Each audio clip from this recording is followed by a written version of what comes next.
We'll talk about her.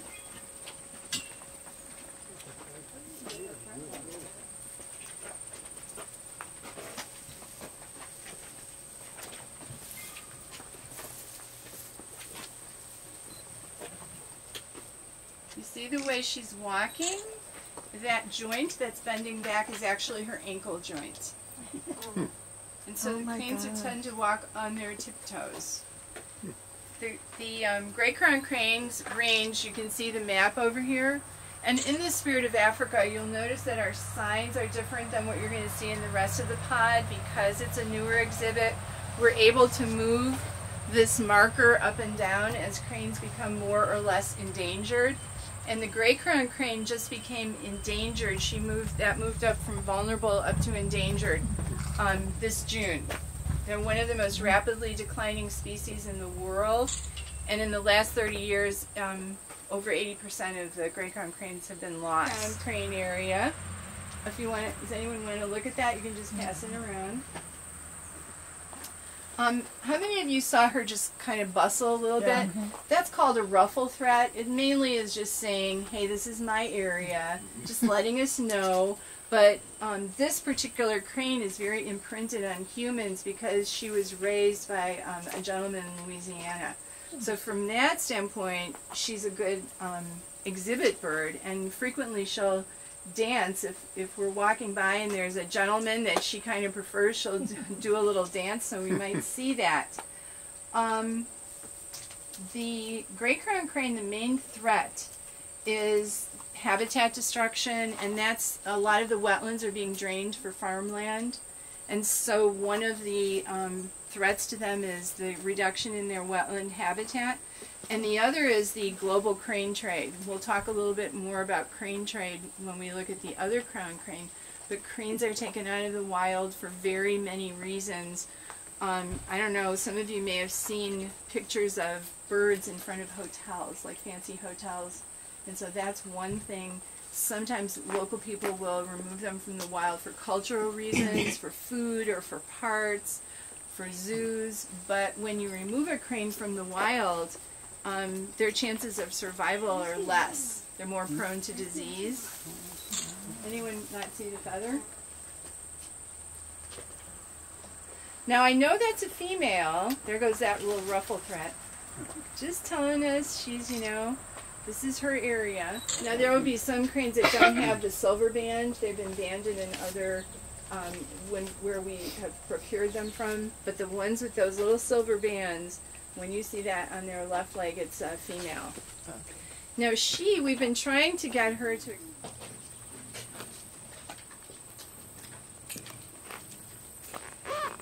I think these birds are pretty elegant looking. They're very tall, and you can see their beak is much longer than the crowned cranes, and their legs are longer. And again, that's because they're dependent on wetlands. Their ranges, they're only about 8,000 wattled cranes. They're not considered endangered, however. They're considered vulnerable. And they range along the floodplains of the rivers in sub-Saharan Africa. The Zambezi River, the Okavango River, and they're highly dependent on the natural flooding that occurs because they eat tubers. Y'all know what tubers are, right? Mason, have you ever eaten a tuber? They're called wattle cranes. I don't know if you can see them. They're two white little wattles, and they use them during mating displays, and then if they're stressed out, they can retract them. I thought the Dale was going to dance. Have they laid eggs? A crane pair can lay eggs. A lot of it, we use artificial insemination. Once the egg is laid, after a couple of weeks, you take the egg to him when you go back to the gift shop.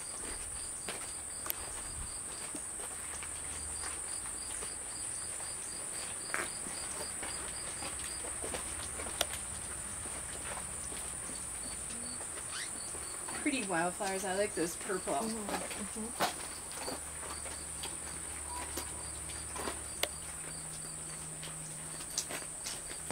These are the black crown cranes. And what difference do you notice right off the bat, probably? Color. color, yeah. Their feathers are darker, they're black, and the gray-crowned crane's feathers are. And I'm going to tell a story that I tell in school groups, and this is from Mason because he's been so good listening. And it's a story about how the cranes got these gold crowns. Well, there was a king who lived in the desert, or lived near the desert, and he was in the desert and he got lost, and he didn't know how he. Yes. Yes, there are. Yes, it's recycled glass. Yeah. There are the blue cranes.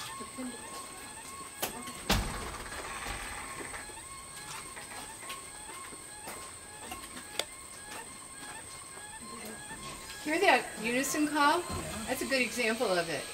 I don't know who that sounds like at the other end of the pod, so I'm not sure. You would think it's the birds, but it really is for us. You know, without wetlands, without prairie. I think there were 2 million acres of tall grass prairie in the 1900s, and about only 2,000 exist today. It's one of the rarest ecosystems. Any questions? Look how long their armpit feathers are. They're very long. I think that's one of the longest. See when she's walking? I think that's the female. I can't see her band or his band. The males tend to be a little bit bigger sometimes too, but other than that, they're identical. And so to determine whether a crane is a male or a female, they have to do genetic testing. Okay, anyone want to tell me whether this is the male or the female? Well, actually, this pair, I believe... It's the male. Yeah, but they're both banded on. I think this pair came from Belgium, and so they were banded differently. I don't see a baby. The band is right there, so they're both on the left.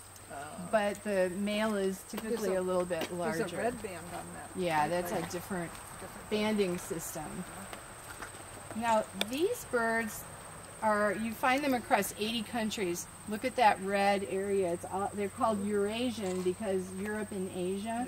To help them coat the kernels of corn with a substance called anthraquinone, which is naturally occurring, and it affects the guts of the crane. The crane doesn't like it, makes them sick.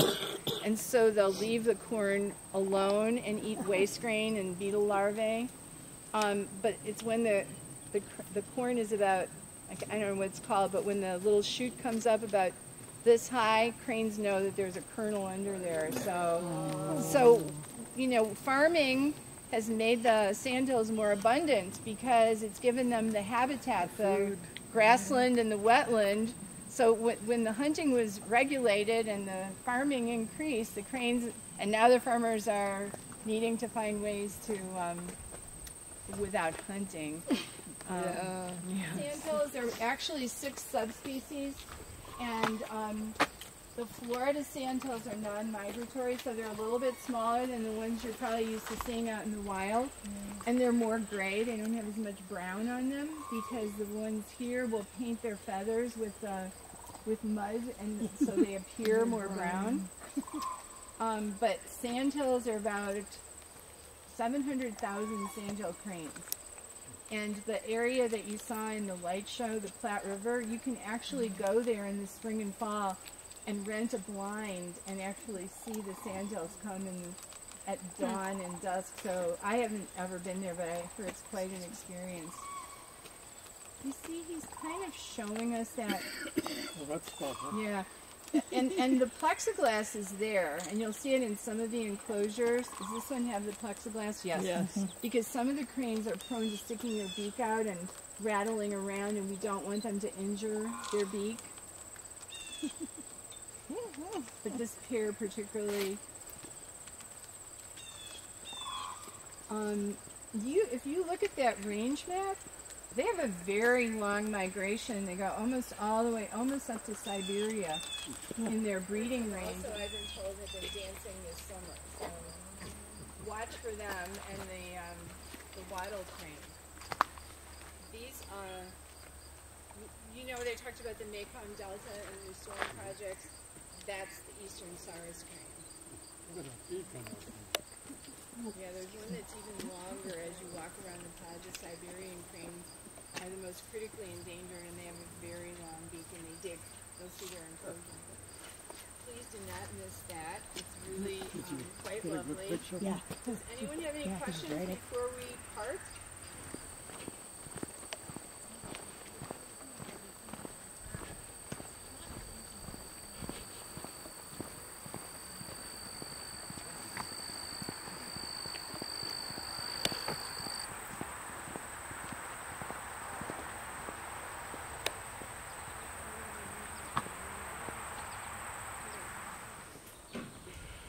These are the whooping cranes.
These appear to be pretty friendly. They came right up to the enclosure when we walked up.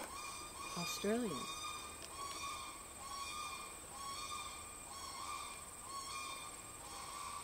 Hey guys.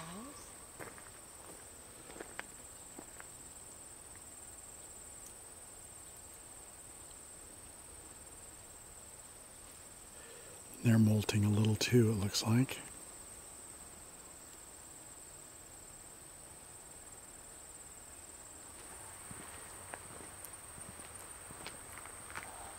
Siberian cranes.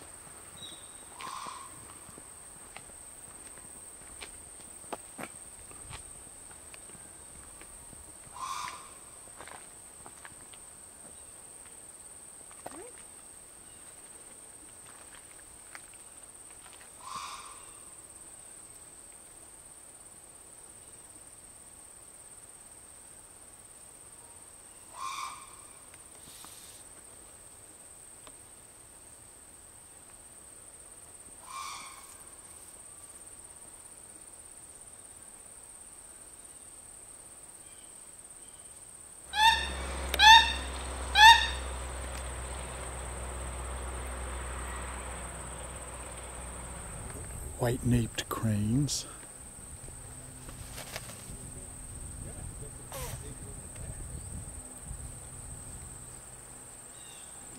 Japan and China.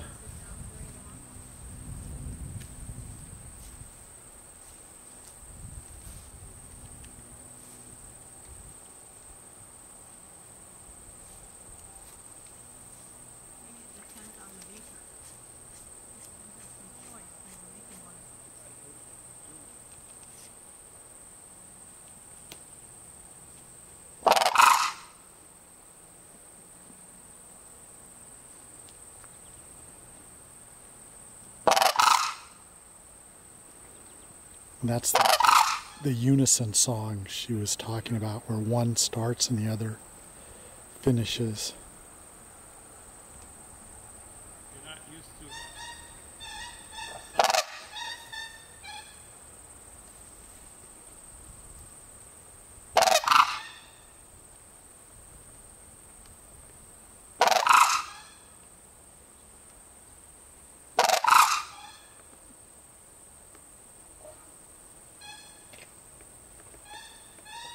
This is a hooded crane from Russia.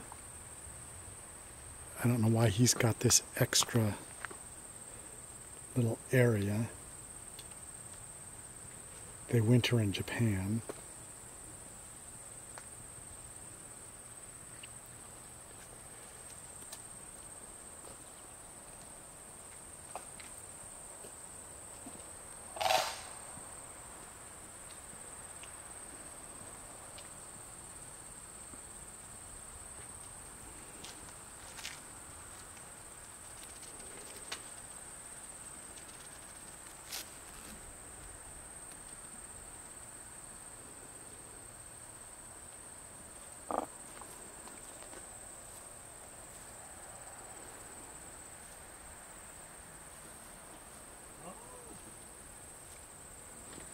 red-crowned cranes. Pretty. They look like they're Russia also.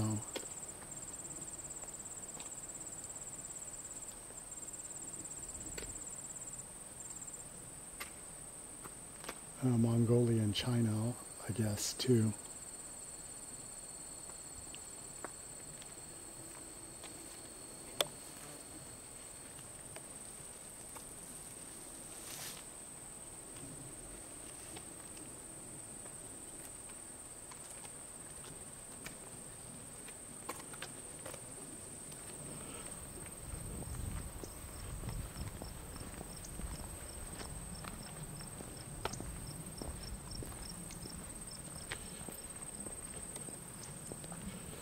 The back end of the open areas we saw.